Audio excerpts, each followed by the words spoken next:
លោកអ្នកនាងជាទីមេត្រីគិតត្រឹមល្ងាចថ្ងៃទី21ខែធ្នូឆ្នាំ2025នេះមានរយៈពេល15ថ្ងៃហើយ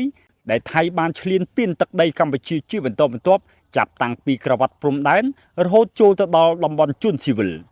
ជាមួយគ្នានោះឃើញថាប្រជាពលរដ្ឋរាប់សិបម៉ឺននាក់ត្រូវបានជំលិះចាក់ចេញពីលំនៅឋានជាបន្តបន្ទាប់បើទោះបីជាពេលនេះសង្គ្រាមហាក់ថមថយនៅតំបន់ខ្លះយ៉ាងណាក៏ដោយក៏ប៉ុន្តែប្រជាពលរដ្ឋនៅតែរស់នៅក្នុងភាពភ័យខ្លាចច្បាប់សូមជម្រាបជូនលោកអ្នកនាងថាក៏ត្រឹមល្ងាចថ្ងៃទី21ខែធ្នូនេះនៅក្រវ៉ាត់ព្រំដែននៅតំបន់ខេត្តឧត្តរមានជ័យឃើញថាស្ថានភាពហាក់ស្ងប់ស្ងាត់បន្តិចបន្ទាប់ពីស្នូសំឡេងបានផ្ទុះបន្លឺឡើងចាប់តាំងពីពេលព្រឹកព្រលឹមរហូតមកទល់នឹងប្រមាណជាម៉ោង10ព្រឹកប៉ុន្តែនៅពេលរសៀលមកទល់នឹងពេលល្ងាចនេះឃើញថាស្ថានភាពហាក់ស្ងប់ស្ងាត់បន្តិចខណៈតែនៅទិសប្រាសាទព្រះវិហារកម្ដៅហាក់ឡើងដោយសារតែថៃបានធ្វើការប្លង់គ្រាប់និងបាញ់ស្រោចផ្សែងពុលនៅក្នុងតំបន់នោះ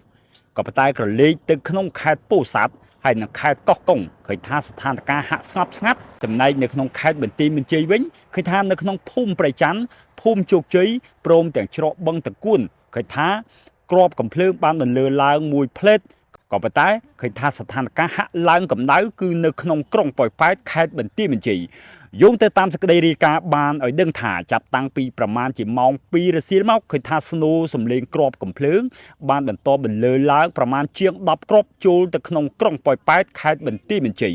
គឺថាដែលមានចម្ងាយមិនឆ្ងាយប្រមាណពីទីរួមខេត្តធ្វើឲ្យតំបន់នោះរងការខូចខាតនិងរងការបំផ្លិចបំផ្លាញគេថាជាមួយគ្នានោះគេថានៅវេលាម៉ោងប្រមាណជាង1រសៀលថ្ងៃទី21នេះផងដែរគេថាថៃក៏បានប្រើយន្តហោះ A16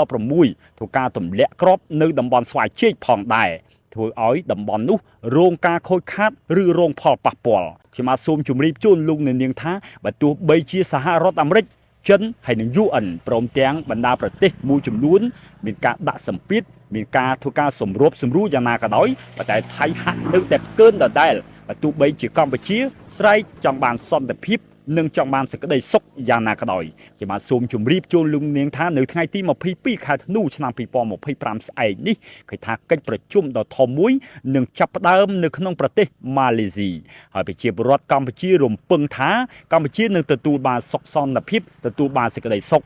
បើទោះបីយ៉ាងណានៅថ្ងៃទី21ខែធ្នូឆ្នាំ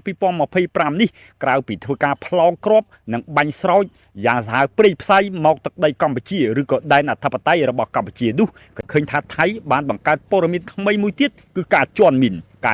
នេះគឺថាបានស្ងប់ស្ងាត់មួយរយៈហើយមុនដែលសង្គ្រាមបានចាប់ផ្ដើមផ្ទុះឡើងនៅក្រវ៉ាត់ព្រំដែន